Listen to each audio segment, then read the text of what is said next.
Bien, jóvenes, vamos a dar inicio a ya la parte final de la conservación de los vertebrados en su parte de introducción. Y hoy día vamos a ver algunas características generales de los vertebrados y sus problemas de conservación en general para dar inicio posteriormente al estudio de la biología de cada uno de los grupos.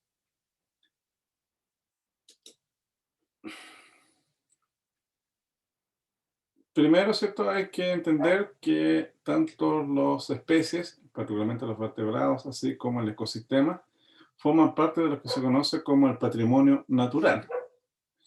Y el patrimonio natural de un país está constituido por los paisajes, la flora y la fauna de un territorio. La UNESCO lo define, ¿cierto?, como las formaciones geológicas, lugares y paisajes naturales que tienen un valor estético, científico y o ambiental. Normalmente, los parques, los sitios de patrimonio, los sitios de conservación, siempre habían tomado en característica la parte biológica, la parte, ¿cierto?, la parte viva del sistema, ¿ya? Y yo diría que recién en los años 80, 90, comienza, digamos, a tomar fuerza que el patrimonio también lo constituye, ¿cierto?, el paisaje y particularmente las formaciones geomorfológicas particulares. Así, por ejemplo, el Gran Cañón, obviamente sería un patrimonio natural de Estados Unidos, ¿ya? Así como nosotros, el Salar de Atacama, qué sé yo, los hielos de la Antártida, etcétera, ¿ya? Entonces, eh, de alguna manera, entonces, la conservación está mirando, ¿cierto?, o extendiendo su mirada no solamente a las especies, sino que también al patrimonio geológico, comprendiendo esto, ¿cierto?, como aquellas singularidades que es escénica y de paisaje y de formación geológica que son dignos ¿cómo se llama?, de conservar. En Chile, por supuesto que esta prácticamente no se conoce. Yo creo que hay muy pocos geoparques o algo similar. Y en algunos casos, ¿cierto? Algunas formaciones geológicas interesantes, por ejemplo, los yacimientos fosilíferos de Chañaral, están sin recuerdo, porque ahí de hecho hay una mina, ¿ya?, que excava y destruye todos los yacimientos geológicos y paleontológicos que hay en la zona. ¿Quién me puede señalar qué entiende usted por patrimonio en general? ¿Qué es lo que es un patrimonio?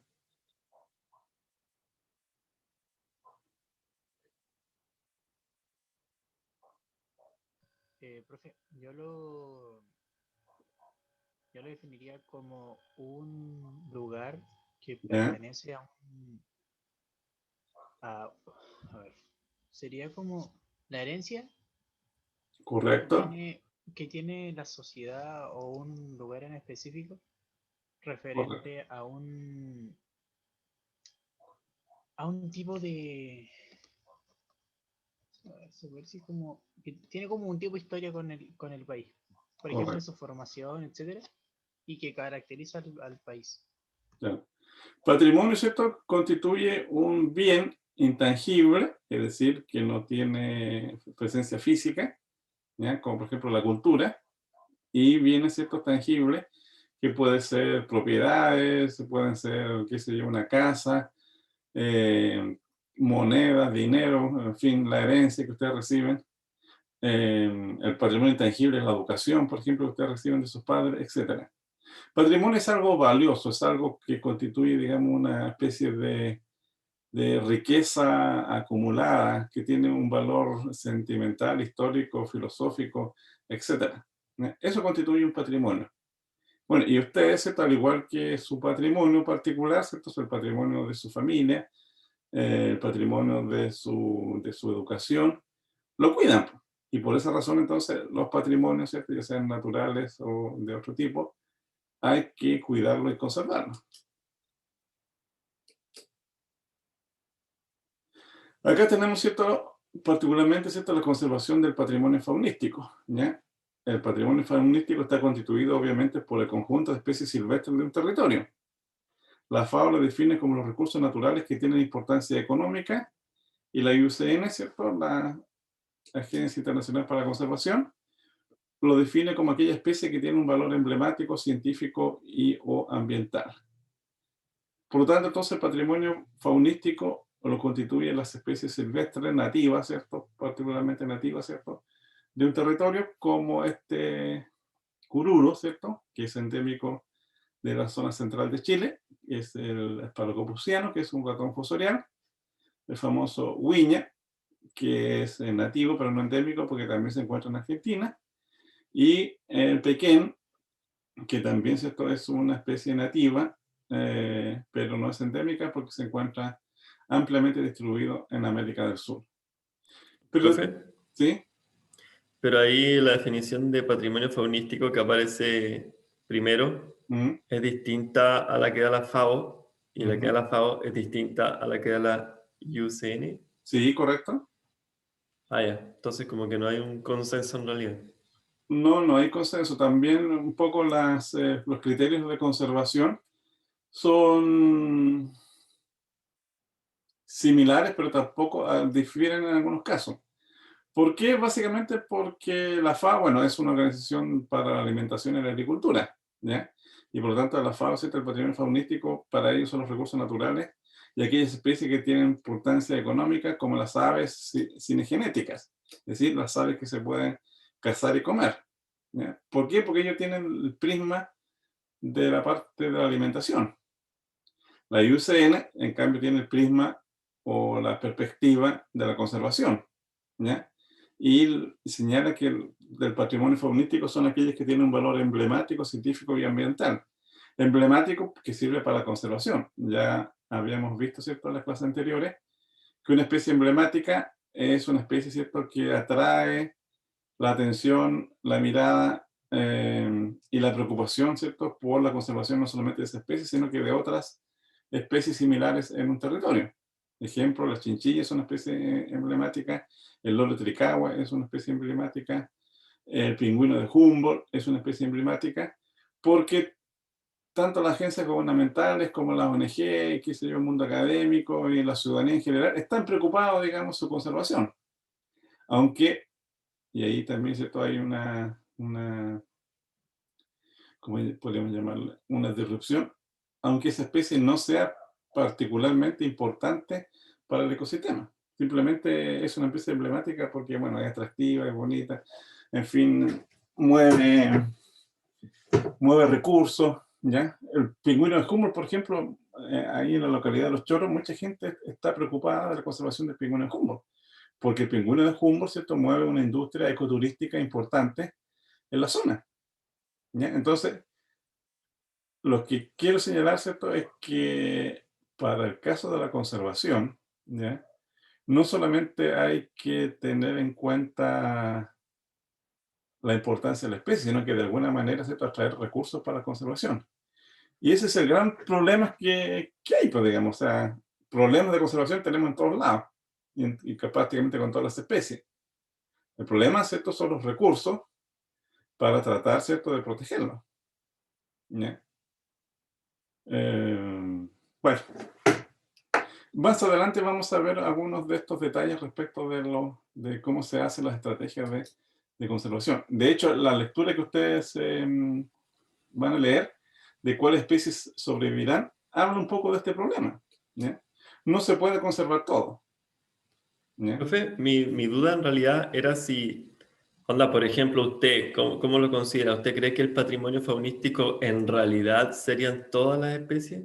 ¿El conjunto de Sí, todas las especies de un sí, lugar? para mí es el conjunto de todas las especies silvestres Vale. nativas de un país, porque independientemente de su valor, ¿ya?, es el patrimonio que tú tienes acumulado, ¿ya? Es como si tú tuvieras, digamos, ahorro, ¿ya? Tú puedes tener, qué sé yo, ahorrar, ¿cierto?, en qué sé yo, con dinero efectivo, con monedas de 10 pesos, qué sé yo, que podéis tener, digamos, una propiedad. Pero todo eso es importante a la larga, todo eso suma, todo eso es parte de tu patrimonio.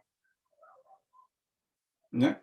Lo mismo con el caso del patrimonio faunístico. Todas las especies son parte del patrimonio faunístico, independientemente de su valor o la importancia que ellas tengan,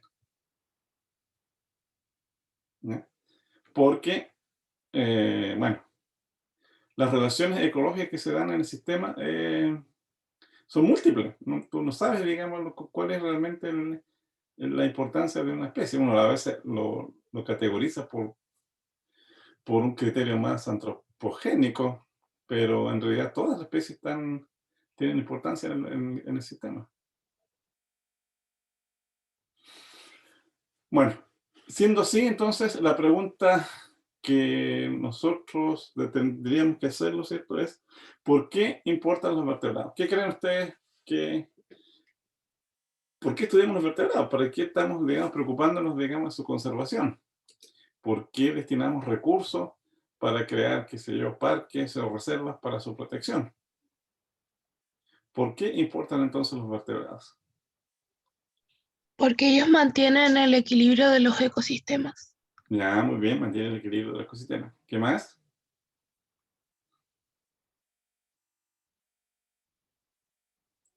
Fíjese que al igual que este quiróptero que está acá, también son problemáticos para el hombre, ¿ya? Este nos pegó, digamos, el virus de coronavirus y estamos acá con todos los problemas que hay. En Europa le habían echado la culpa a los bisones y no sé en qué país estaban matando a todos los bisones del área, ¿ya? Cuando en realidad el bisón no tiene culpa, digamos, probablemente lo tenga el famoso virus, pero es que el hombre es que se acerca, digamos, a la vida silvestre, no al revés. ¿Por qué importan los vertebrados? ¿Por qué más importan? Ya, ok, son importantes para el equilibrio del ecosistema. ¿Qué más? O sea, es que pueden ser importantes desde muchos puntos de vista, pero, por ejemplo, porque son dignos de estudio, por la variabilidad, por la riqueza faunística del planeta o de los países, pero en realidad yo creo que lo que dice mi compañera es en realidad lo único que realmente debería importar, que es que mantienen el equilibrio. Lo otro Puede es ser, como puede ser, apreciación del hombre nomás, pues. puede ser, pero no es lo único que importa, ¿ya? Porque para una persona pobre, ¿ya? Que mantenga el equilibrio, digamos, le da lo mismo, ¿ya? Incluso para una persona rica, ¿ya? Pero, o Pero, sea, no, ¿qué es lo que realmente importa? ¿La humanidad o el planeta? pero por eso le estoy diciendo yo. Pues entonces, la pregunta va más allá simplemente digamos, del raciocinio, digamos, que importa por el equilibrio, por una cosa teórica, digamos. Hay que demostrar por qué son importantes, ¿ya?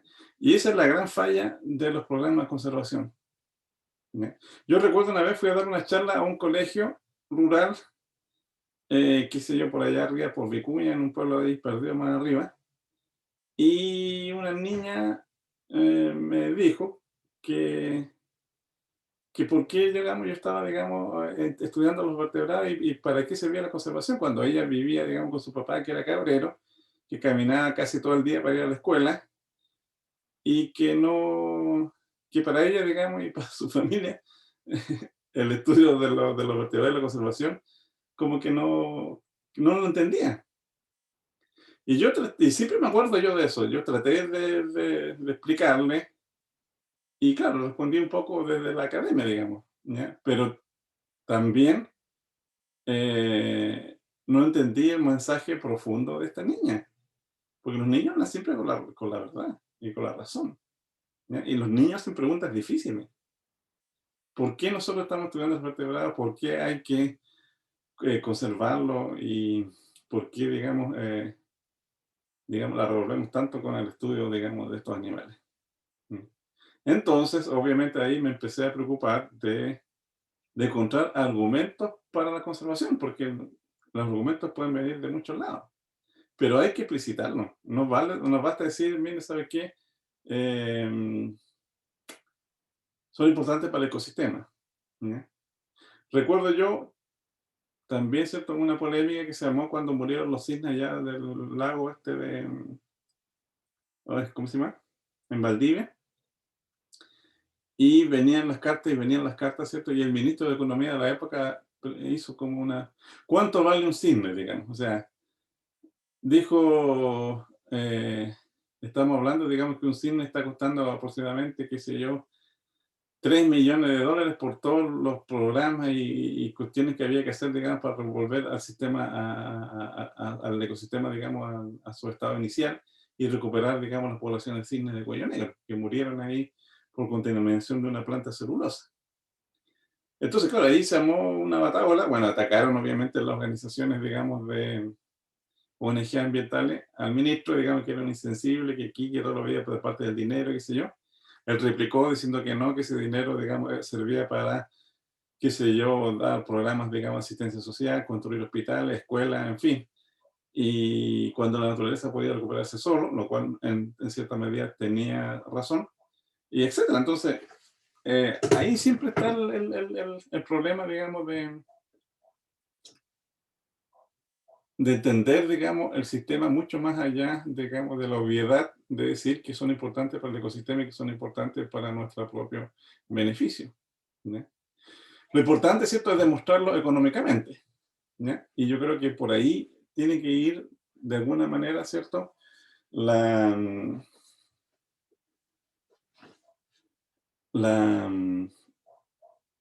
valoración, ¿cierto?, o el fundamento de por qué hay que conservar no solamente los vertebrados, sino que cualquier especie, ¿ya? ¿Por qué importan los vertebrados? Porque los vertebrados, tal como nos señala en esta figura, cumplen diversas funciones en el ecosistema, ¿ya? Algunos cumplen funciones, por ejemplo, de dispersión de semillas y frutos, por ejemplo, estos animales que son frugívoros. Mantienen las poblaciones, ¿cierto?, de, qué sé yo, de presas, ¿cierto?, o micromamíferos, a raya, como los depredadores, como los zorros, como este zorro culpeo. Fíjese usted, esto es un servicio que pocas personas, digamos, lo entienden. Este es el servicio, ¿cierto?, de reciclar nutrientes, ¿cierto?, de los animales muertos a través, ¿cierto?, de estos basureros ambulantes que son los buitres. Hay un estudio en España que señala, que valorizó económicamente, ¿cierto?, el valor, digamos, de los buitres, ¿cierto?, la descomposición de los animales muertos, ¿ya? En España y en Europa, por normativa comunitaria, los animales muertos se dejan ahí como al lado del camino, ¿ya? Y viene un camión que los traslada, ¿cierto?, y lo lleva, qué sé yo, a una especie de crematorio para quemarlo, ¿ya? Y resulta que eso estaba ocasionando, entre otras cosas, también la extinción, digamos, de estos animales en Europa, que tienen problemas de conservación y están protegidos. Entonces un estudio reveló, ¿cierto?, cuánto costaba sacar los animales del camino, llevarlos, ¿cierto?, a un crematorio, qué sé yo, contaminar el planeta y qué sé yo, todo lo demás, versus, ¿cierto?, la acción que hacían los buitres, digamos, mucho más baratos todo el día, gratis, ¿cierto? Y concluyó que el servicio ecosistémico de reciclar los animales muertos por parte de estos carroñeros era mucho más barato y eficiente que el sistema implementado por el hombre. Aquí tenemos, ¿cierto?, otro servicio ecosistémico, ¿cierto?, de cómo algunas aves, ¿cierto?, para el caso del ganado, se alimentan, ¿cierto?, por ejemplo, de, qué sé yo, garrapatas y otros insectos que se meten, por ejemplo, en el cuero del ganado, ¿ya? Entonces, obviamente que la valoración de los servicios que prestan los vertebrados, ¿cierto?, al ecosistema, de alguna manera, ¿cierto?, hay que comenzar a analizarlo, ¿cierto?, y a cuantificarlo. En Chile no tenemos ni idea, ¿ya? ¿Cuáles son los valores de importancia de los vertebrados para el hombre? Bueno, hay varios de ellos, ¿ya? En primer lugar, ¿cierto?, los vertebrados son un recurso natural. Ellos nos proveen a nosotros de alimentos, productos derivados, carne, cuero, leche, etc. Y forman parte, ¿cierto?, de nuestro sistema de alimentación, ¿ya? Los vertebrados también, ¿cierto?, es un competidor para el hombre porque también consumen los alimentos que nosotros, qué sé yo, cultivamos, por ejemplo, ¿ya? Los cultivos, ¿cierto?, son atacados por una serie de animales que lo consumen, ¿cierto?, y destruyen los recursos, bienes y productos, como por ejemplo algunos ratones, que destruyen, por ejemplo, las casas porque empiezan a roer, ¿cierto?, o se meten por debajo de las casas, etc. Como algunos por ejemplo, los perritos de las praderas que hacen galerías igual que el cururo y terminan, digamos, desestabilizando la casa, ¿ya? Los vertebrados son importantes también para el hombre porque producen enfermedades, daños, molestias. Estos son vectores de parásitos y plagas. El ejemplo más conocido hasta el momento es el del famoso COVID-19, ¿ya? Pero también estos son los recursos culturales y patrimoniales importantes, ¿ya? La chinchilla, el pingüino Humboldt, las loberas, todo esto mueve una industria turística que es importante, ¿cierto? Y mantiene los recursos económicos y la actividad económica en algunos territorios. Los vertebrados también son importantes para el ecosistema, como ustedes lo señalaron, porque son reguladores biológicos, particularmente, ¿cierto?, los depredadores, ¿ya? También constituyen un recurso alimentario para el ecosistema, porque algunos vertebrados están metidos dentro de una cadena trófica del ecosistema, ¿ya? Normalmente los vertebrados es un productor secundario, ¿ya?, que van alimentándose sucesivamente a través de la cadena trófica, alimentándose básicamente de herbívoros, secundariamente de otros carnívoros, hasta llegar a los depredadores tope que están en la cima, digamos, de la cadena alimenticia. Los vertebrados son importantes para el ecosistema porque participan en la descomposición y ciclaje de nutrientes. Vemos, ¿cierto?, como los carroñeros producen, entonces, reciclan los animales muertos, ¿cierto?, en el sistema, los roedores fosoriales, ¿cierto?, reciclan los nutrientes, ¿cierto?, del suelo, oxigenan el suelo, etc. Y hay animales, ¿cierto?, que por su actividad proveen de nuevos nichos para otros animales y por esa razón se le denomina ingeniero ecosistémico, ¿ya? Ejemplo de esto, ¿cierto?, son los castores, que con su actividad, ¿cierto?, de construir diques, por lo menos en Estados Unidos, en la parte del norte, esos diques, ¿cierto?, sirven para los animales acuáticos, ¿cierto?, que desovan allí, qué sé yo, una serie de otros, digamos, peces, invertebrados, etc. Incluso también es para la renovación del bosque. En Chile, ese mismo ingeniero ecosistémico que es el castor, está provocando, digamos, algunos daños, ¿cierto?, en el ecosistema. Bueno, básicamente porque el sistema no estaba acostumbrado a este animal que fue introducido. Y en los bosques del sur de Chile se hace lo mismo que en Estados Unidos, po. Tala los bosques, ¿cierto?, construye diques, produce inundaciones y eso provoca, digamos, que el pudrimiento de los árboles que no están acostumbrados, ¿cierto?, a estar, digamos, en una zona inundada. Pero, como la naturaleza, ¿cierto?, se abre camino, también están proveyendo nuevas oportunidades para otro tipo de animales que aprovechen, ¿cierto?, las zonas inundadas de estos castores, ¿ya? Entonces, obviamente que las relaciones son múltiples, ¿ya? Y el problema, digamos, de demostrar que el animal, ¿cierto?, es importante para el ecosistema, es difícil, porque uno puede, digamos, desaparecer completamente la especie y el sistema sigue manteniéndose, ¿ya? Entonces, ese argumento, ¿cierto?, de que es importante para el ecosistema, sí es importante, pero ¿qué tan importante y qué es lo que está provocando? Por ejemplo, más importante que un vertebrado, a lo mejor podrían ser unos animales del suelo, que son los invertebrados del suelo, ¿ya? Entonces, como no sabemos eso, obviamente los detractores de la conservación nos dicen, bueno, usted está puro chocheando, hermano, con estos animales, ¿ya? ¿Por qué no se preocupa mejor de conservar o de ayudar al propio ser humano? O sea, en el fondo, la idea de cuantificar el valor de los vertebrados es como poder tener algo con qué debatirle a las empresas que se llevan todos los recursos, algo así.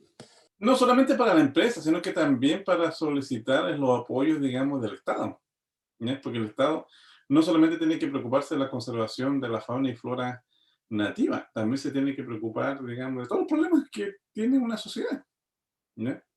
Si en el fondo, digamos, la conservación es carísima, ¿ya? Y el problema es que nosotros el mismo problema, o sea, ¿cuánto vale, cierto, un cisne, digamos, de cuello negro, que tiene problemas de conservación, a cuánto vale, cierto, poner en la balanza, cierto, esos recursos que pueden ayudar, por ejemplo, a la gente pobre, ¿ya? Y obviamente que los problemas de conservación son mayores en aquellos países, digamos, eso lo vamos a ver más adelante, que tienen, digamos, bajos niveles de desarrollo. Entonces, un país que tiene muchos problemas de desarrollo, obviamente, ¿cierto?, no va a priorizar las conservaciones de sus sistemas, ¿ya? Y estamos hablando, por ejemplo, de África, incluso aquí de Chile, ¿ya? Pero eso también es una cuestión política, como lo vamos a ver más adelante en esta misma clase. ¿Cuáles son los... Última preguntita que tenía era, ¿cuál sería un ejemplo de productor secundario?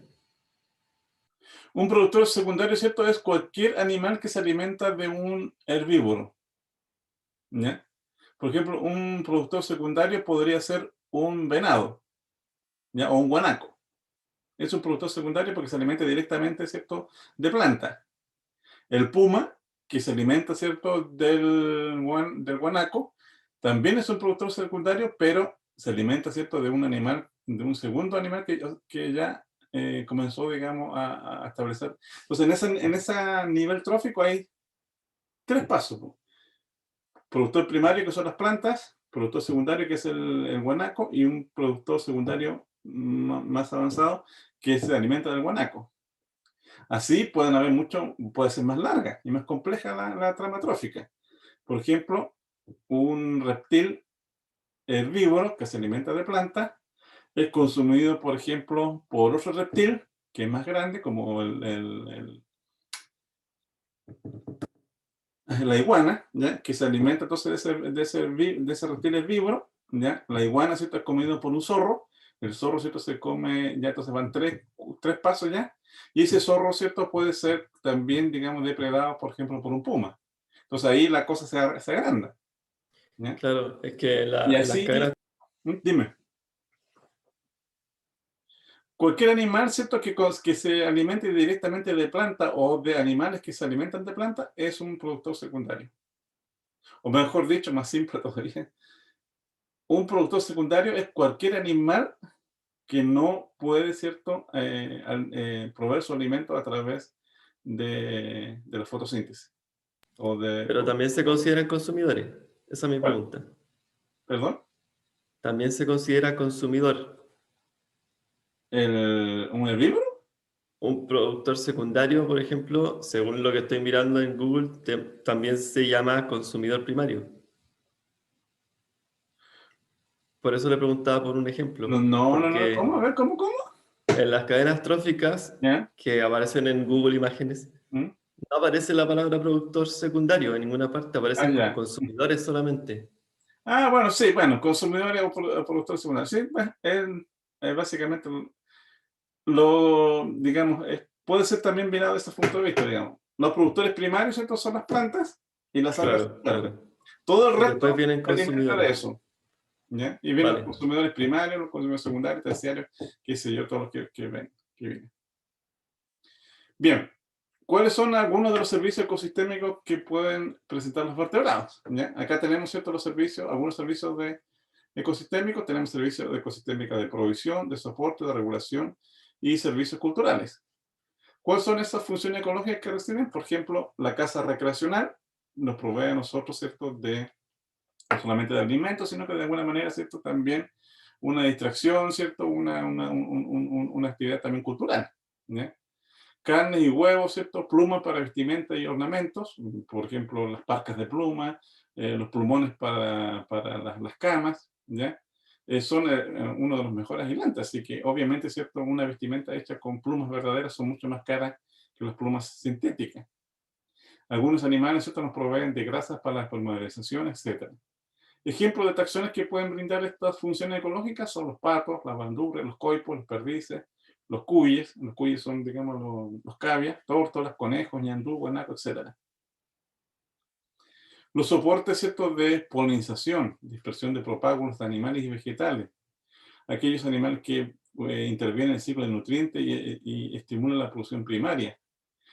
también aquellos animales que ayudan a la composición y reducción de la producción de metanos. Ejemplos de estos son animales, ¿cierto?, como los colibríes que actúan para la polinización, los flamencos, ¿cierto?, que dispersan los propágulos a través de diferentes lagos a través del país, patos y coipos, ¿cierto?, en el ciclo de nutrientes y de productividad primaria de los cuerpos de agua, los coruros, ¿cierto?, que intervienen, ¿cierto?, en la descomposición y reducción de la materia orgánica en el suelo, ¿ya?, guanacos, etc.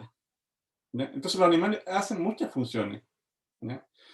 Pero estas funciones que estoy yo señalando acá son tentativas, no han sido evaluadas en realidad, ¿ya? Excepto en Estados Unidos y en Europa, para variar.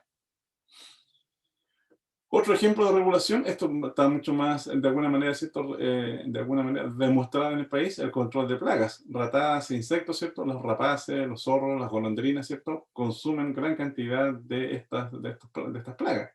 Los insectos, por ejemplo, son depredados por las aves insectívoras como las golondrinas, y el servicio ecosistémico que prestan, digamos, es altísimo. O sea, es mucho más eficiente que estar, digamos, ¿cómo se llama esto?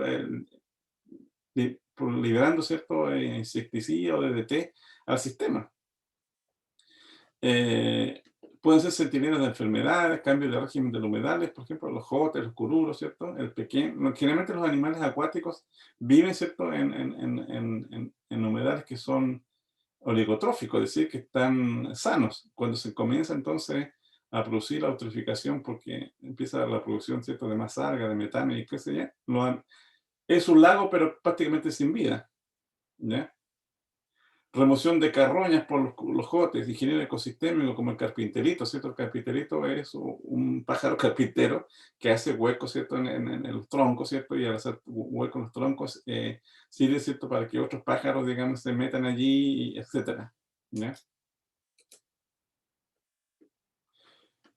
Servicios, ¿cierto?, culturales. Por ejemplo, la observación de aves, el arte, el ecoturismo, la recreación, relajación, la salud mental, son provistos, ¿cierto?, por ejemplo, por algunos animales, ¿cierto?, que por su belleza, ¿cierto?, su porte, nos provee a nosotros, digamos, de todo este tipo de servicios.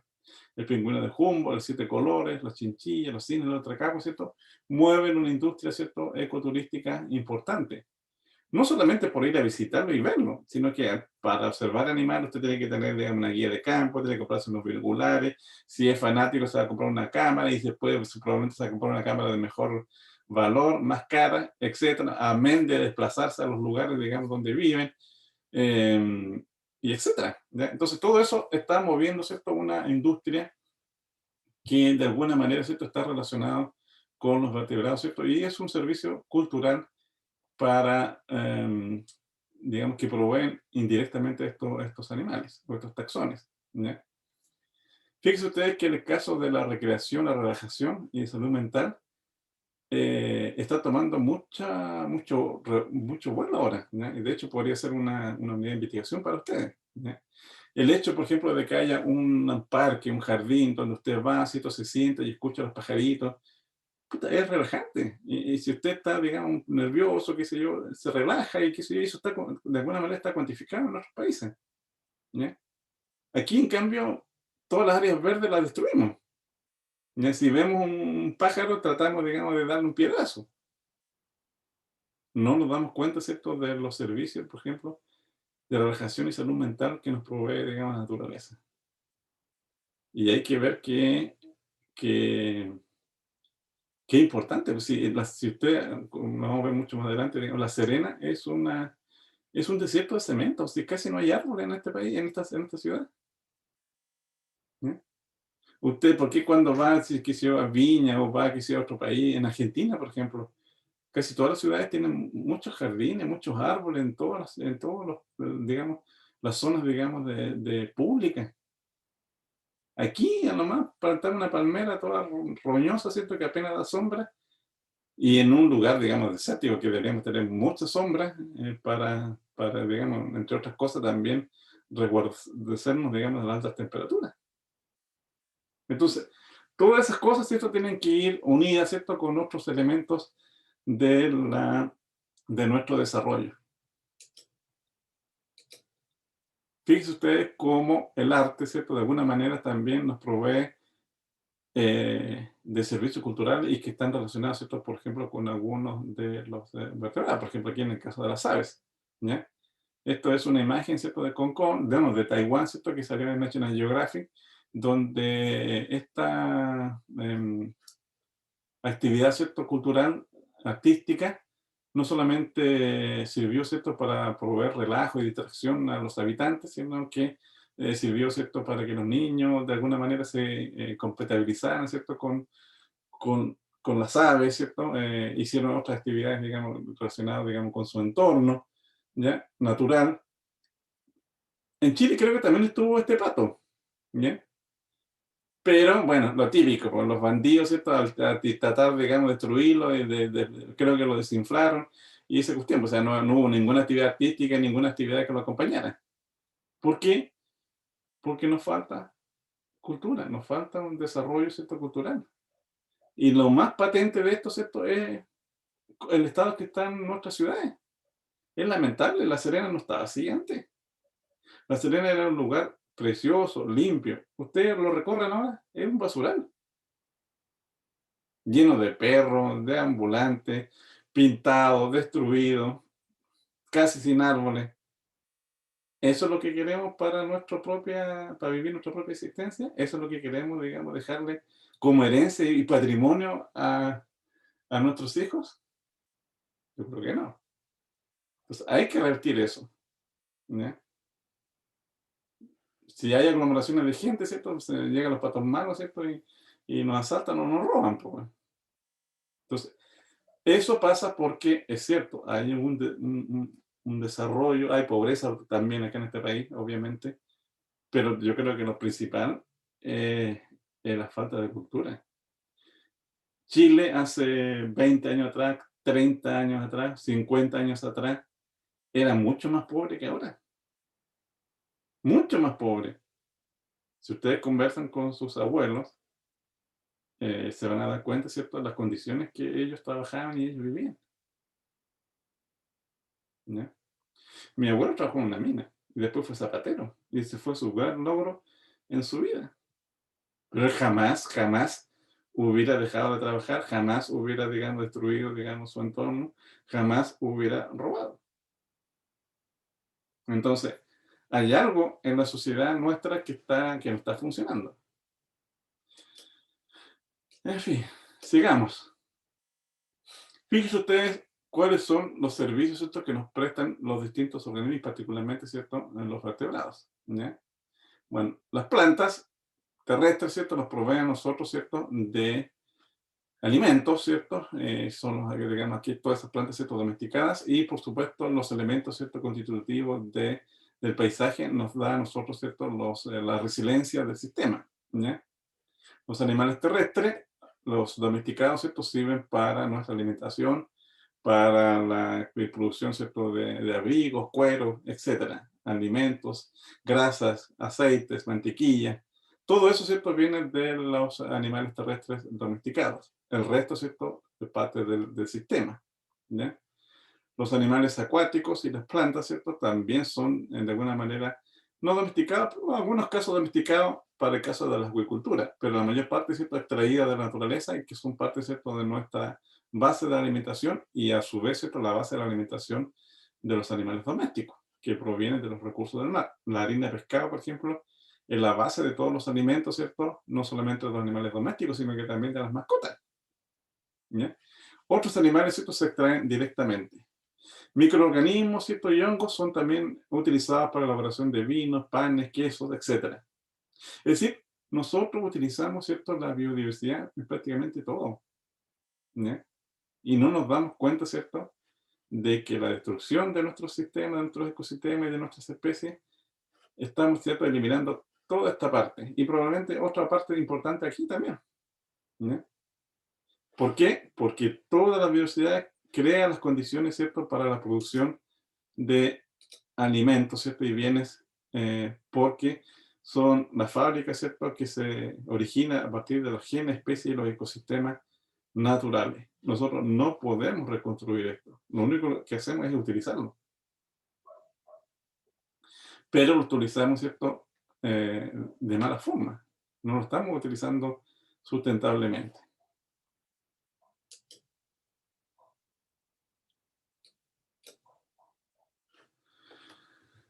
Por lo tanto, entonces, bueno, tenemos que tomar ciertas medidas de conservación y algunas ciertas actividades de protección de nuestra biodiversidad.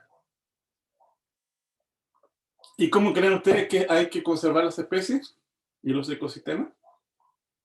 Dejándolas tranquilas. Dejándolas tranquilas, ok. ¿Qué más? No perturbando su hábitat. No perturbando su hábitat. Bueno. Aquí tenemos entonces una especie de... Bueno, es una caricatura respecto, ¿cierto?, de la conservación de la vida silvestre, ¿ya? Que no es, ¿cierto?, una colección de animales, ¿cierto?, que uno puede ir a verlos, ¿cierto?, y sacarse fotos, así como que estuvieran en un museo o como tal, digamos. La conservación no es como la conservación de alimentos, ¿ya? La conservación, ya los especialistas, ¿cierto?, están, digamos, un poco ya tomando, digamos, un consenso, tiene que ser, ¿cierto?, en ambientes que de alguna manera integran al hombre con sus actividades económicas, ¿ya? ¿Por qué? Porque en primer lugar, ya casi no quedan sitios, digamos, prístinos y completamente salvajes. El hombre está metido casi en todos los ecosistemas. Segundo lugar, ¿cierto?, la conservación no tiene que solamente ser una especie de lugar cerrado, digamos, que solamente lo visitan las personas que tengan plata, ¿ya? Porque al final entrar a un parque sale caro, ¿ya? O los estudiantes que los llevan así, que hacen una actividad, ¿cierto?, educacional a visitar un parque, ¿ya? Ojalá, ¿cierto?, que la conservación, ¿cierto?, sea una actividad que es transversal a la vida, digamos, de los ciudadanos y de las sociedades, y que nos permita a nosotros, entonces, vivir más o menos, ¿cierto?, en armonía con el resto, ¿cierto?, de las especies. Muchos parques, sobre todo en África, que son más emblemáticos porque tienen grandes animales, ir a un safari cuesta miles de dólares. Entrar al parque, cientos de dólares, ¿ya? Se supone que se justifica para la conservación de las especies, pero muchas veces las especies adentro están en estado deplorable, digamos, encerrados, no pueden, digamos, migrar, cosa que algunas especies migran, entonces con enfermedades, y algunos animales, digamos, están un poco agresivos, por eso hay que tener cuidado con los safaris, porque un león te puede atacar, etcétera. ¿Por qué? Porque obviamente, ¿cierto?, la conservación de la biodiversidad es mucho más que delimitar una área geográfica, ¿cierto?, poner una cerca y decir aquí no entra nadie, ¿cierto?, y no se utiliza nada. Va mucho más allá.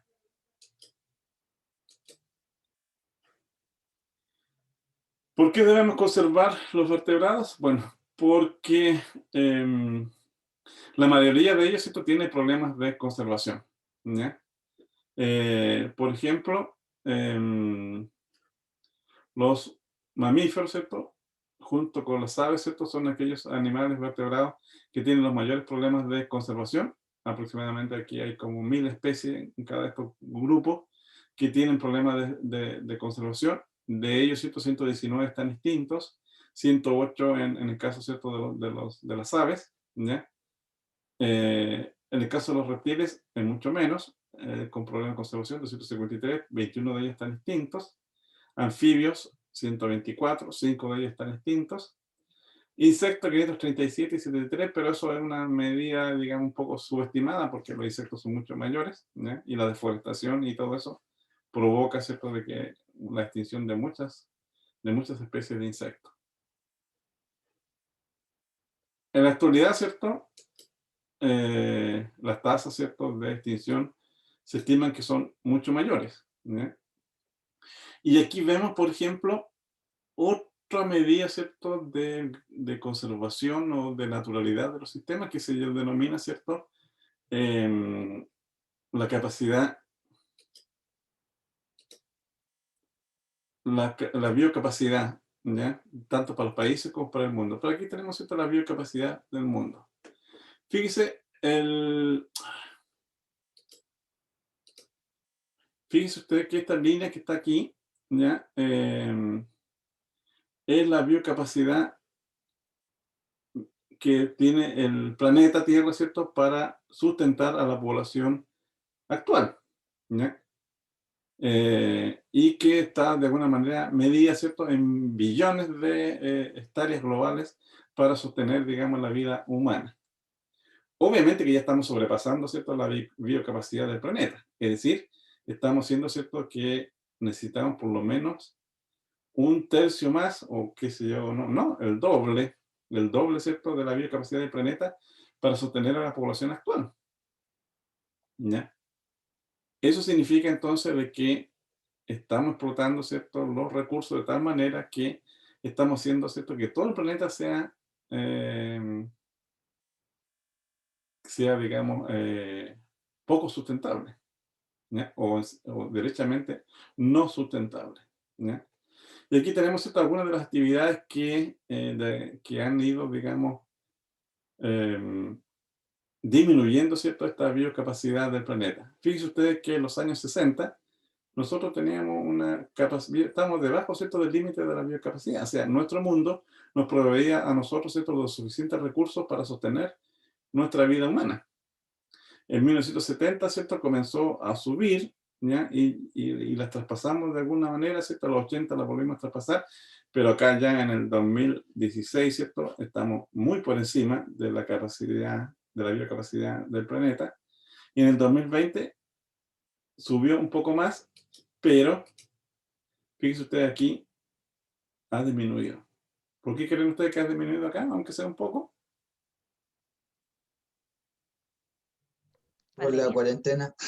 Justamente, por la cuarentena. Esa es una estima en todo caso, una estimación, ¿cierto?, de que el efecto, ¿cierto?, del COVID está haciendo retroceder, ¿cierto?, las presiones sobre los recursos y la huella, ¿cierto?, de nuestras actividades, y que de alguna manera, que parece ser la solución, y si se muere la mitad del planeta, volveríamos, ¿cierto?, a estar dentro de los límites de la biocapacidad global planetaria.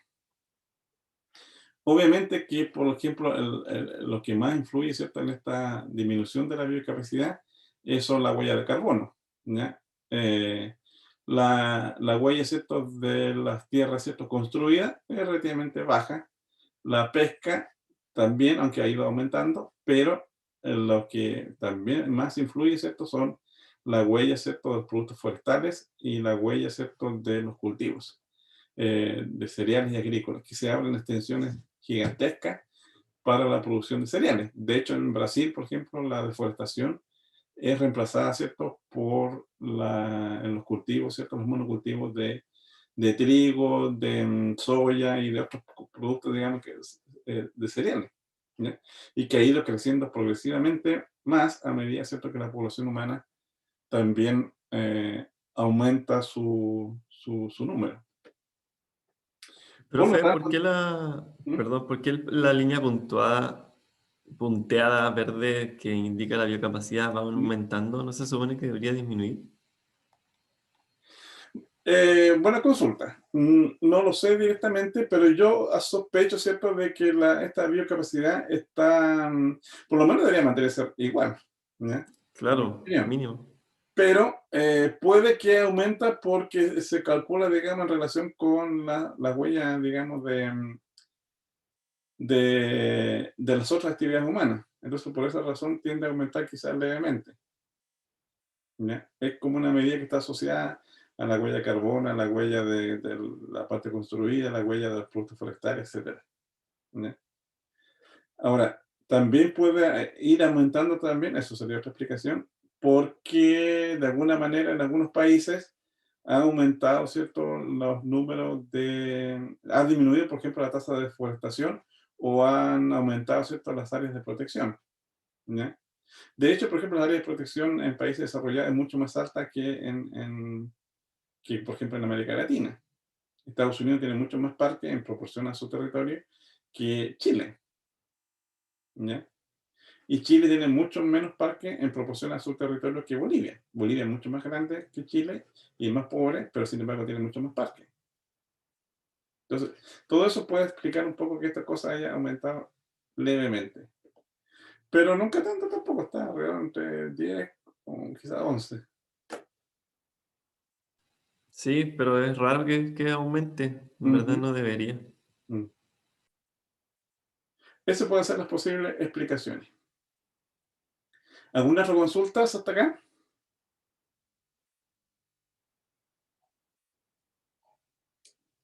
Nope. Ok. Fíjense ustedes, este es el panorama del desempeño ambiental de Chile. Este es un resumen, ¿cierto?, del año 2010. ¿Ya? No encontraron los de los últimos años, pero no sé por qué. O porque el gobierno ya dejó de mandar datos o no sé qué pasa. Pero para el año 2010, ¿cierto?, el desempeño ambiental de Chile, ¿cierto?, era mucho más baja que países con ingresos similares. ¿Ya? Así es, si nosotros que nos comparamos con la OCDE, ¿cierto?, nuestro desempeño ambiental, dado esto, ¿cierto?, para programas de conservación, leyes de protección, qué sé yo, investigación en conservación, etcétera, etcétera, los recursos, ¿cierto?, destinados a ellos, ¿cierto?, eran mucho más bajos. Pero no solamente eran más bajos, ¿cierto?, que países con ingresos similares. Estamos aquí comparando, ¿cierto?, con Europa y Estados Unidos. Podemos, digamos, razonar que Europa, ¿cierto?, Estados Unidos invierte mucho más en conservación que Chile. Pero fíjense ustedes que nosotros invertimos estos recursos mucho menos, ¿cierto?, que países similares de la región, como Bolivia, ¿cierto?, que es un país más pobre que Chile, tiene un PIB mucho más bajo. De hecho, es uno de los países más pobres de América Latina. Y nosotros estamos por debajo de ellos.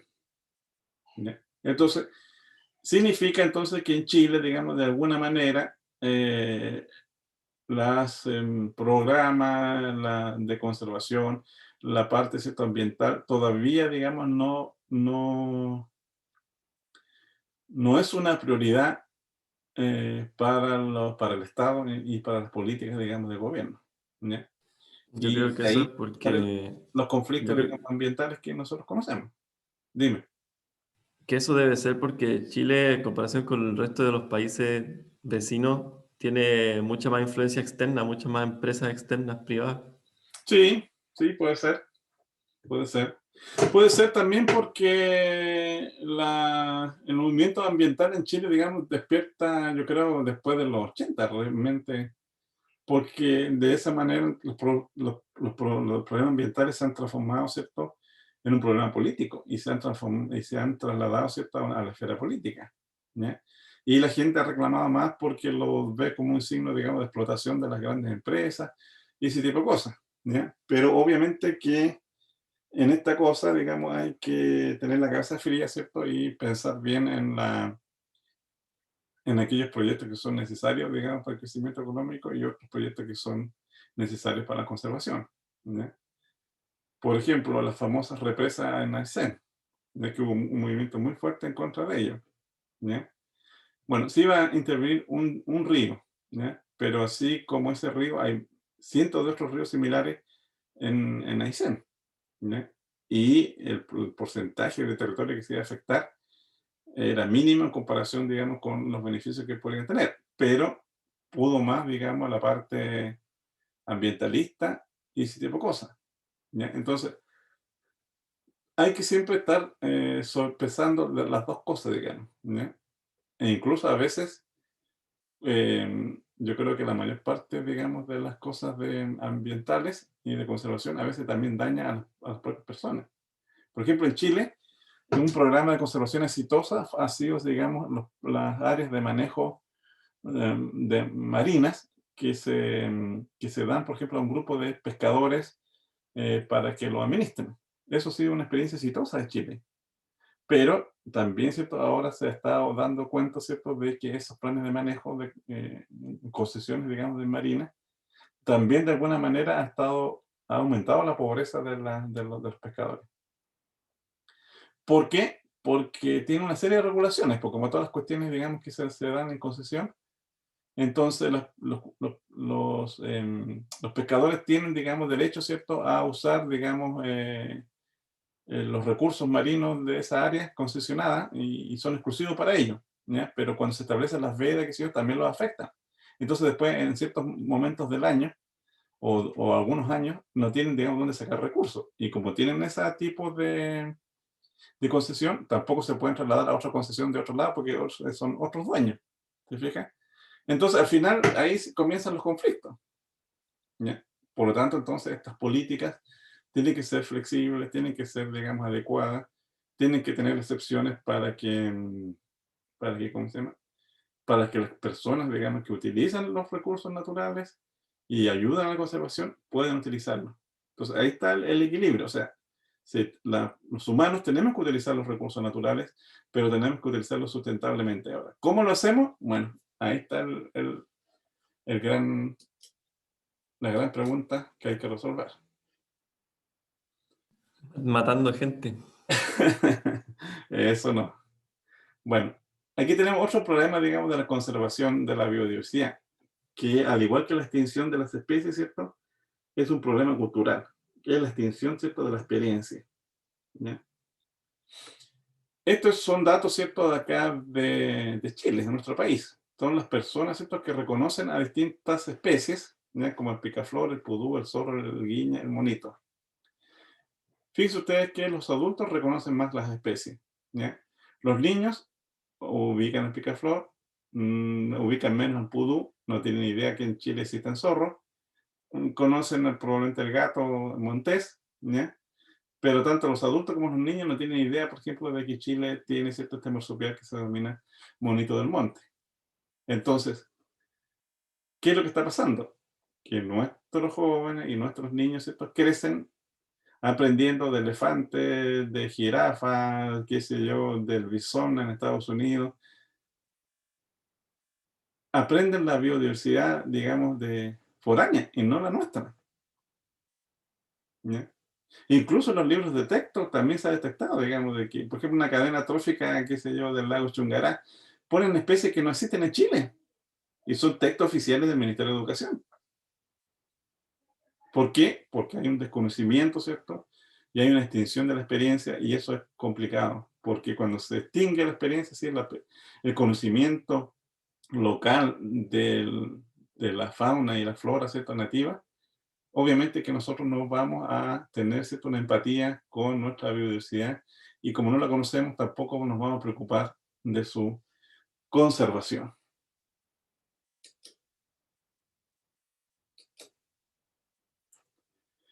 Bien, ahora, ¿cierto?, vamos a analizar un poco, ¿cierto?, las características de cada grupo, ¿cierto?, y la riqueza de vertebrados de aquí en las próximas clases. ¿Ya? Ya lo había mencionado, ¿cierto?, que los vertebrados son un grupo bastante diverso, donde los peces, ¿cierto?, es el grupo con mayor riqueza, con aproximadamente 21.000 especies. ¿Ya? Le siguen en importancia, en riqueza, las aves, los reptiles y los mamíferos. El grupo, ¿cierto?, con menor riqueza lo constituyen, ¿cierto?, los anfibios, donde los anuros es el grupo más diverso, con mayor número de especies. Perdón, profe, ¿dijo los qué son los más diversos? Los anuros. ¿Cuáles son esos? Sapos y ranas. Anuros. Anuros. Vale. Bueno, aquí tenemos las clases Chondrichthyes, es decir, la clase de los peces cartilaginosos. Fueron los primeros vertebrados con mandíbulas, ¿cierto?, adaptados a la vida acuática. Se originaron hace 375 millones de años atrás. Se caracterizan, entre otras cosas, porque son animales, ¿cierto?, fusiformes, ¿cierto?, alargados. La piel tiene escamas placoideas, lo vamos a ver más adelante. Son una especie de dientes, digamos, que están recubiertos, ¿cierto?, con toda su piel. ¿Ya? Por esa razón, cuando uno toca a un pez, ¿cierto?, se siente áspero e incluso le puede ocasionar una herida. La aleta caudal, ¿cierto?, es heterocerca. La punta de una de las aletas es más grande que la otra. ¿Ya? Y la boca, ¿cierto?, es ventral. Por esa razón, entonces, un tiburón, ¿cierto?, lo ataca a usted, ¿cierto?, desde la profundidad hacia arriba o de lado, ¿ya? Porque la boca, ¿cierto?, se encuentra en el vientre del animal, o más hacia el vientre del animal. Su característica principal es que el endoesqueleto está formado por cartílago, que está parcialmente calcificado en los adultos. se pueden reproducir ya sea poniendo huevos, ovíparas, o también pueden poner los huevos, ¿cierto?, dentro del cuerpo, que pueden ser ovovivíparos. La fecundación es interna y poseen aletas copuladores denominados clústeres. Existen aproximadamente 800 especies vivientes y se clasifican en dos subclases: el lamobranquio, tiburones, toyo y mantarrayas, y holocefalis, que son las quimeras. Aquí tenemos entonces algunos ejemplos, ¿cierto?, de diversidad. Aquí está la quimera, ¿cierto? Es un pez cartilaginoso, muy común, ¿cierto? Es prácticamente de distribución como bolita, incluso en las caletas de aquí de la región, ustedes lo pueden encontrar. También le llaman pez ángel. Los tiburones, ¿cierto?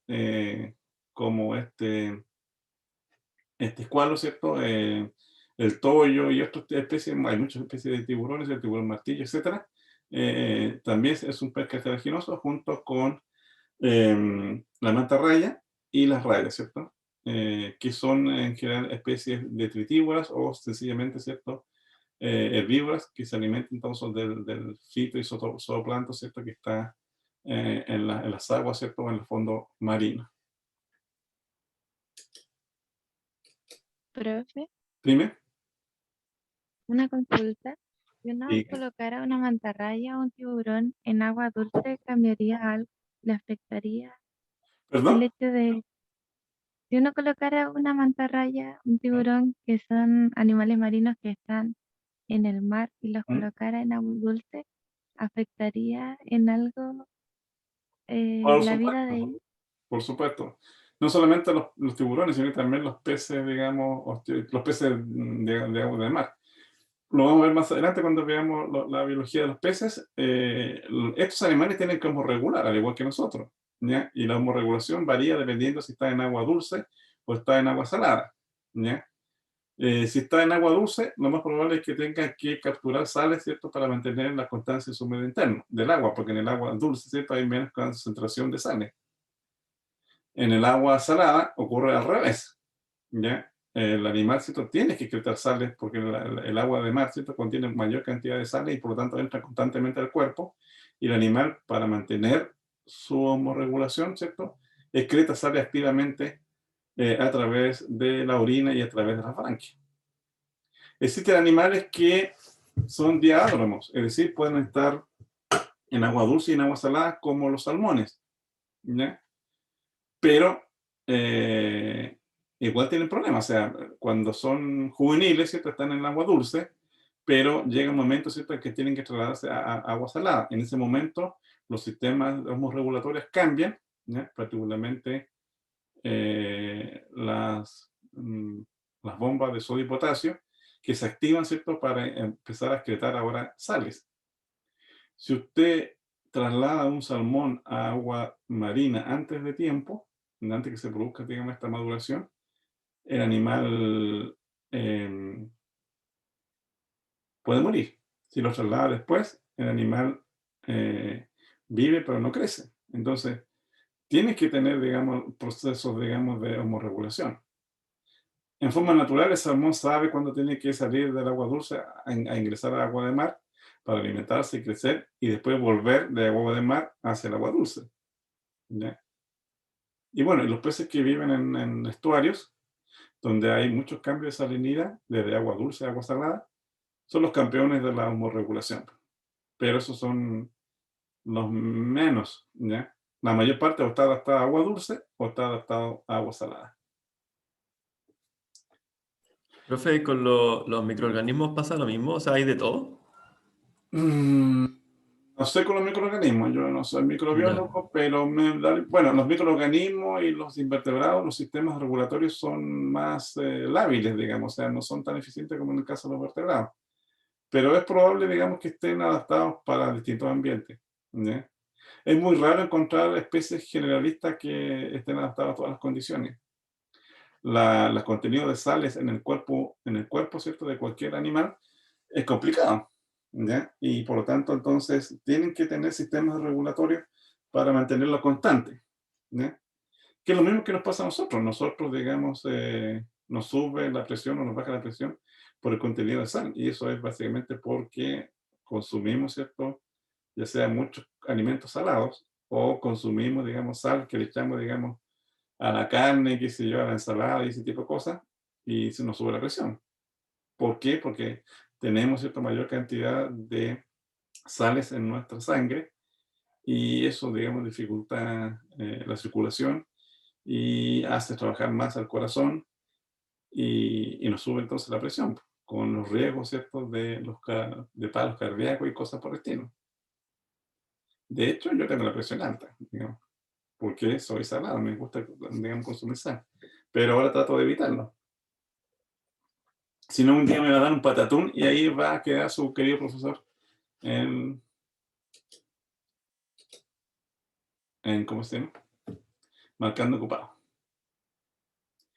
Los peces óseos, los osteitíes, ¿ya?, son vertebrados mandibulados completamente adaptados a la vida acuática. ¿Por qué ahora completamente adaptados a la vida acuática? Porque en estos animales, digamos, evoluciona la vejiga natatoria, ¿ya?, que es un órgano hidrostático que les permite entonces flotabilidad cero. Un tiburón no puede flotar por sí solo en el agua, tiene que estarse moviendo constantemente, ¿ya? Si deja de nadar, se va al fondo y se ahoga. Un pez óseo, eso no ocurre. Evolucionando del pez cartilaginoso hace aproximadamente 350 millones de años atrás, tiene la piel con escamas cicloides, ahora tiene una escama más blanda, ¿ya?, semicircular, ¿ya? La aleta caudal es homocerca, es decir, los dos lóbulos, ¿cierto?, de la cola son del mismo tamaño, y la boca se encuentra en posición terminal o en la punta del animal. El endoesqueleto está formado por tejido óseo que está completamente calcificado en los adultos. Para completar su adaptación a la vida acuática, tiene una línea sensorial lateral que le permite, digamos, detectar movimientos, sustancias químicas, cualquier cosa, ¿cierto?, que anda en el agua, la vejiga natatoria que ya le mencioné, y el opérculo, que es un hueso, ¿cierto?, que cubre a las branquias. La reproducción es ovípara principalmente y tiene fecundación externa, ¿ya? Existen aproximadamente 21.000 especies y se clasifican en 3 subclases. Dimnoos, que son los peces pulmonados, los crossopterigios, que son los peces de aleta lobulada, el más conocido es el celecanto, que son peces de profundidades muy grandes, ¿ya? Y los actinopterigios, que son los peces de aleta radiada, donde los teleostomos, que son los peces que consumimos normalmente, qué sé yo, el jurel, la merluza, el congrio, pertenecen entonces a esta clase. Profe, dijo al principio, cuando empezó a hablar de este tipo de peces, dijo algo. Dijo, un tiburón, por ejemplo, hace eso y se hunde, algo así. ¿Qué fue lo que dijo? Que como no tienen vejiga natatoria, no tienen flotabilidad cero, pues entonces tienen que nadar para mantenerse en la columna de agua. Si deja de nadar, se hunde, ¿ya? Por eso los ratones, los peces, digamos, están siempre nadando, incluso cuando están durmiendo, ¿cierto?, se mueven. Estos son los óseos, tienen que nadar siempre. No, los peces cartilaginosos. Los cartilaginosos tienen que nadar siempre, ya. Sí. Vale, vale. Ese óseo no, porque tienen vejiga natatoria, Vejiga natatoria. que es una bolsa de aire que los mantiene, digamos, flotando en la columna de agua. Vale, vale. Bueno, aquí tenemos, ¿cierto?, un ejemplo de la riqueza de peces nativos del país. Principalmente, ¿cierto?, los que son menos conocidos y que tienen mayores problemas de conservación son los peces de agua dulce. Acá tenemos, ¿cierto?, el pejerrey, el Basilistis, los diplostemes, que son parecidos a los peces, digamos, como los bagres, ¿ya? Los nematogénesis, que son los peces, digamos, gatos, ¿ya?, parientes de los peces gatos. Típicos de estos son los que están en el Amazonas. Orestias son peces muy pequeños, ¿cierto?, parecidos a las sardinas, pero son de agua dulce, ¿ya? Son muy apetecidos porque son muy sabrosos. Y bueno, y otros peces más que encontramos, ¿cierto?, en nuestros ecosistemas acuáticos. Los anfibios, ¿cierto?, ahora son los primeros vertebrados en colonizar y adaptarse a la vida terrestre. Evolucionan de los peces hace 360 millones de años atrás. Se caracteriza porque tiene una piel desnuda con varias glándulas. De hecho, las glándulas de los anfibios, ¿cierto?, es el principal órgano de adaptación que presentan, porque hay glándulas venenosas, glándulas qué sé yo, que secretan sustancias alucinógenas, secretan muco, etc. Toda la vida, ¿cierto?, del anfibio está relacionada, ¿cierto?, con los tipos de glándulas que posee. Algunos cecilias poseen escamas dérmicas. Las cecilias, ¿cierto?, son anfibios vermiformes o en forma de culebra que viven enterrados, ¿cierto?, en las hojarascas de los bosques tropicales. Los anfibios se caracterizan porque presentan dos estados de vida, una acuática, una terrestre, ¿cierto?, y presentan metamorfosis. Son los únicos vertebrados, ¿cierto?, que tienen estos sistemas de vida acuática y terrestre y que tienen metamorfosis. La respiración es branquial en las larvas y pulmonar en los adultos, pero en ambos casos, ¿cierto?, pueden respirar a través de la piel, lo que se conoce como respiración cutánea. Su reproducción es principalmente ovípara, ponen huevos, ¿cierto?, en el ambiente, y la fecundación es externa. Existen aproximadamente 4.000 especies, se clasifican en la subclase Lysanfibia actualmente, donde los anuros, sapos y ranas son 3.500 especies, los caudatas, que son las salamandras, 350 especies, y los giniofionas o los cecílidas, 170 especies. Profe, Dime. siempre he escuchado que se habla de que, por ejemplo, me han dicho que hay que dormir sin calcetines para dejar que los pies respiren, qué sé yo, que la piel del humano igual respira. ¿Eso es verdad? ¿O los anfibios tienen algo mucho, mucho más especializado en cuanto a la respiración de la piel? ¿Cómo es eso? No, pues los anfibios tienen más especializados porque su sistema, digamos, cutáneo está conectado, digamos, con los pulmones. Y la piel, como es delgada, permite, digamos, la transferencia de gases respiratorios, digamos, en forma, digamos, por difusión simple. ¿Ya? Nosotros no tenemos que respirar por los pulmones, no respiramos por vía cutánea. Pero Eso los piden sí más que nada por el sudor, ¿no? claro, sudor y qué sé yo, ese tipo de cosas. Es un dicho popular, pero que tiene que ver un poco más con la prevención, digamos, de hongos, digamos, Es un dicho mal dicho. Es un dicho mal dicho. ¿Ya? Bueno, los anfibios nativos en el país en realidad no presentan una alta riqueza, ¿ya? Como los países tropicales, por ejemplo, pero sí tenemos un gran número, ¿cierto?, de endemismos en el caso de los anfibios del país, los anfibios nativos. Por ejemplo, el género Arzodet, hay 13 especies en Chile, de las cuales 11 son endémicas. Atelognathus, que son otras especies, digamos, del sur de Chile, tienen 3 especies, de las cuales 3 son endémicas. Los bufos, que son en realidad los sapos, hay 6 especies nativas en Chile, de las cuales 2 son endémicas. Caudibarbera, ¿cierto?, que es nuestra famosa rana chilena.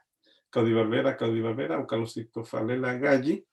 Hay un género, ¿cierto?, una especie en Chile, y el nombre de especie que endémica es una. Es monotípico, monogénero, ¿cierto? Es un animal bastante especial. Lo vamos a ver después. Y lorinas, que son como una especie de ranas arborícolas. Hay una especie en Chile, no es endémica, y etcétera, ¿ya?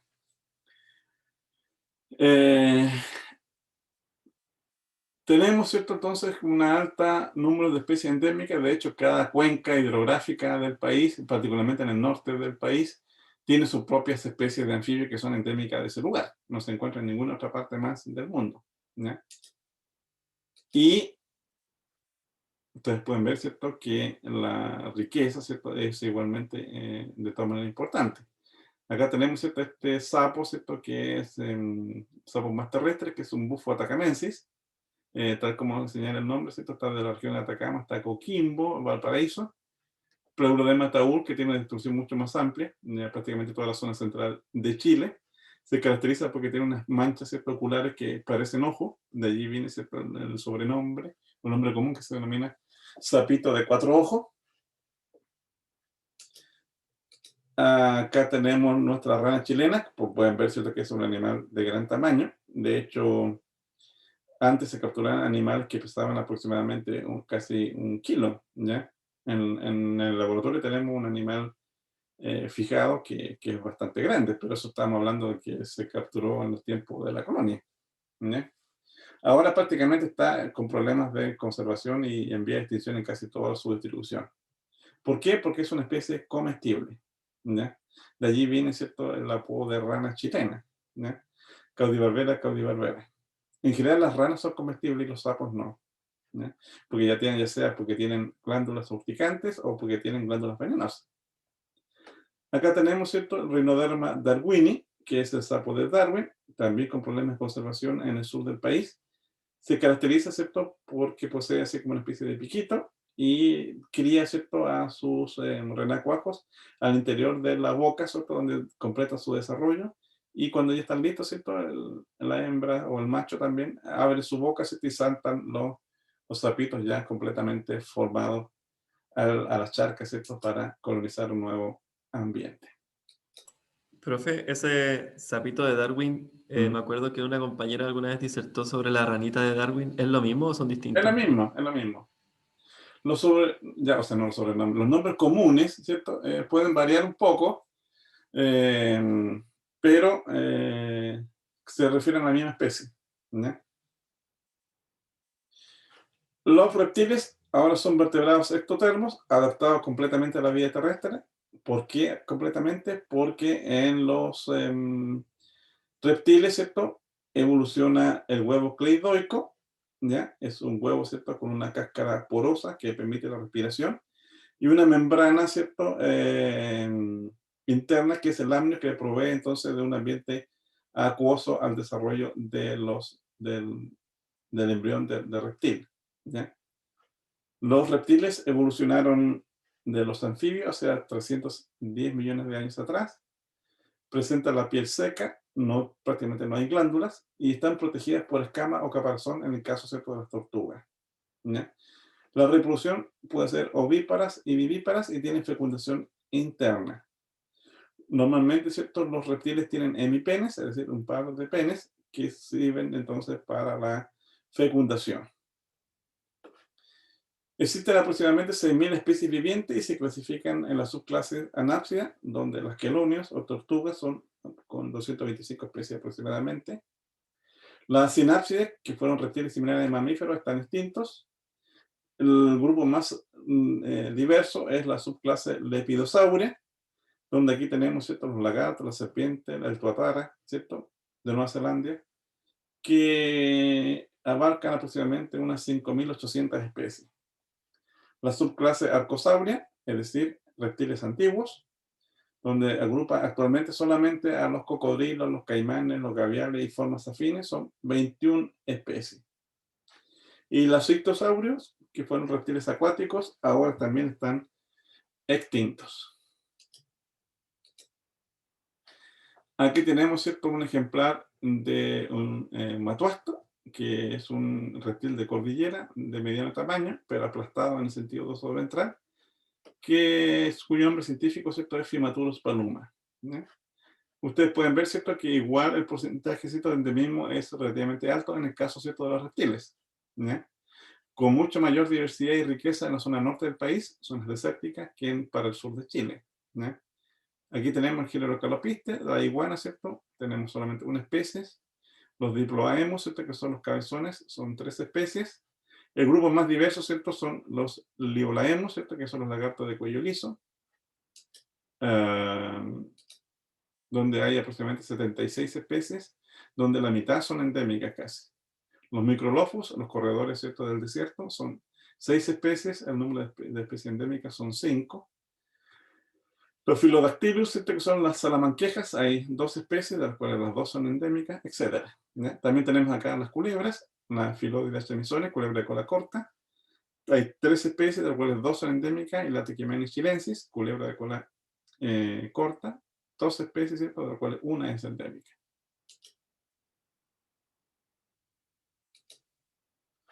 Acá tenemos algunos ejemplares de reptiles nativos. Aquí tenemos el Calopistes maculatus. Este es el reptil más grande del país, ¿ya? Está con muchos problemas de conservación porque lo capturan, ¿cierto?, para la venta de mascotas, no solamente en el país, sino que lo envían hacia el extranjero. Las culebras, aquí tenemos un ejemplar, ¿cierto?, del Tachymenes chilensis. Y este otro, ¿cierto?, lagartito es un representante, ¿cierto?, de los gecos. Acá tenemos, ¿cierto?, Monata caudichaudis, que como ustedes pueden ver es muy pequeño. Este es un animal adulto que es nocturno y que además puede termorregular eficientemente, digamos, con bajas temperaturas. Y aquí tenemos, ¿cierto?, un ejemplar típico de los Liolaemus, ¿cierto?, como el Liolaemus cullmanis, que se ubica, por ejemplo, en esta zona de duna, acá en la región.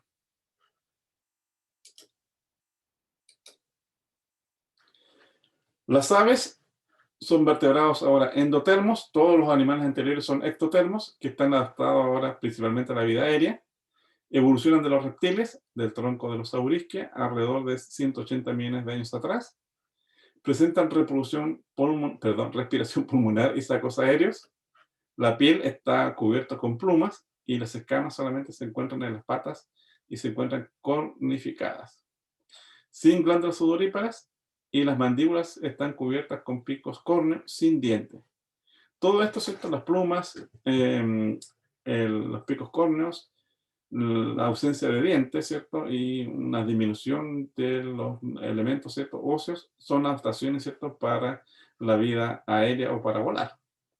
La reproducción es exclusivamente ovípara, es decir, ponen huevos, ¿cierto?, en el ambiente, el huevo es pleidórico y poseen fecundación interna.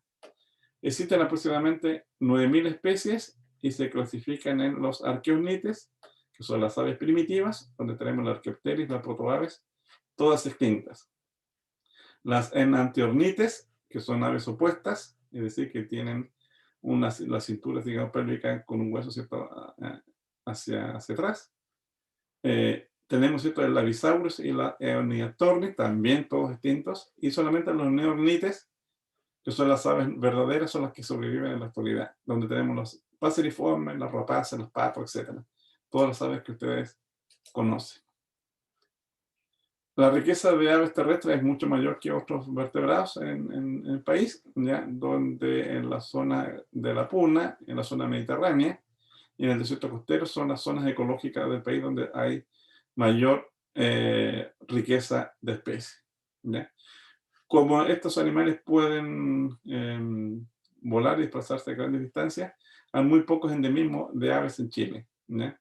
Acá tenemos un ejemplar del búho magallánico, ¿cierto?, que es un animal que se desplaza desde Estados Unidos hasta acá. Por lo tanto, es nativa, pero no endémica.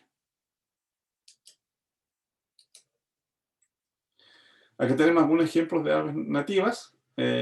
Aquí tenemos, ¿cierto?, la chotacabra, ¿cierto?, la plasta, Camlimulgin longirostri, con problemas de conservación, porque como es un animal así, es un animal insectívoro y que tiene, ¿cierto?, un pelaje así oscuro y que normalmente se encuentra en los caminos o se acerca, digamos, a la zona donde hay luz, porque con la luz atrae los insectos, este animal también llega allí.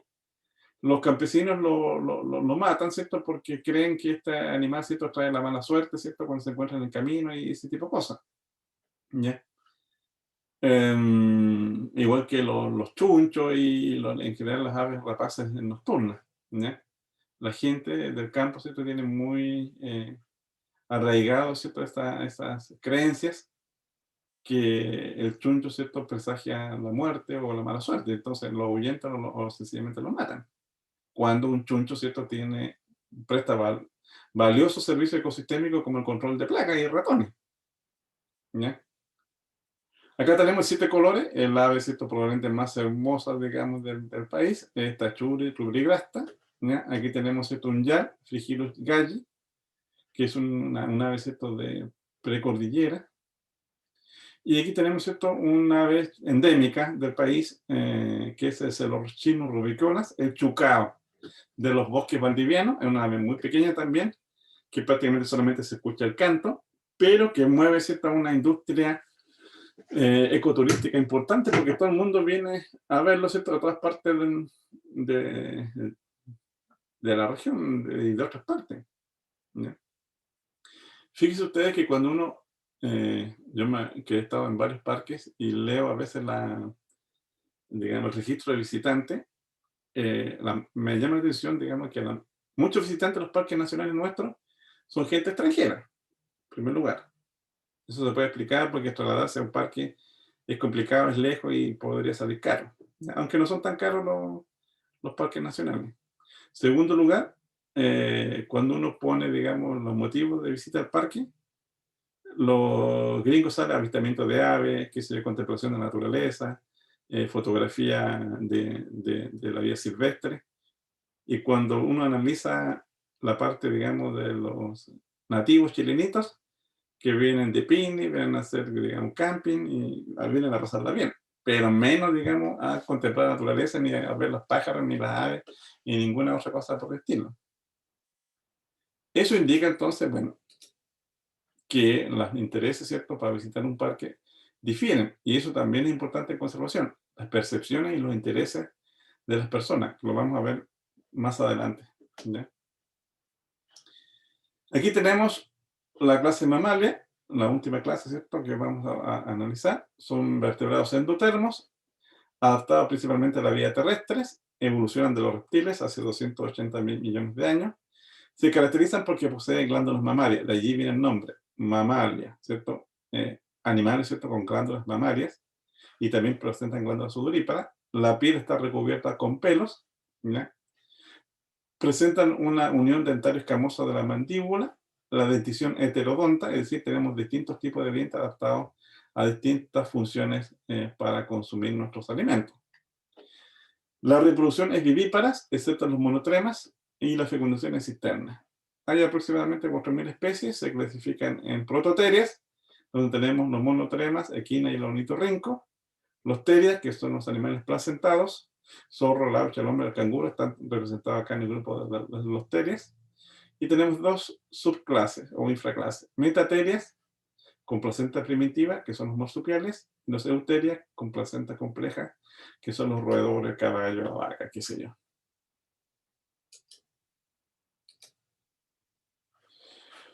Los mamíferos terrestres también son igualmente abundantes en Chile, donde el grupo, ¿cierto?, de los roedores son el taxón más diverso. Hay mayor cantidad o riqueza de mamíferos en la zona de la Puna y en la zona, ¿cierto?, de la estepa andina y de la estepa patagónica, ¿ya?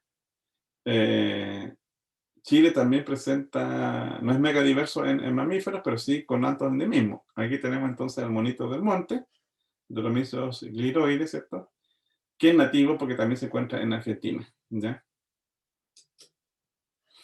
Otras especies, digamos, de nativos del país, ¿cierto?, es el vampiro, de modo rotondos, el pichi, o el quirquincho, Saevinus pichi, está con problemas de conservación porque los capturan para hacer charango, ¿ya? El zorrito culpeo, Licolapes culpeo, ¿cierto?, que tiene una amplia distribución en Chile y que también se encuentra en Argentina, por lo tanto no es endémico. Y la Tilapia elegans, que sí es endémica, ¿cierto?, que es el marsupial, ¿cierto?, de la zona central de Chile.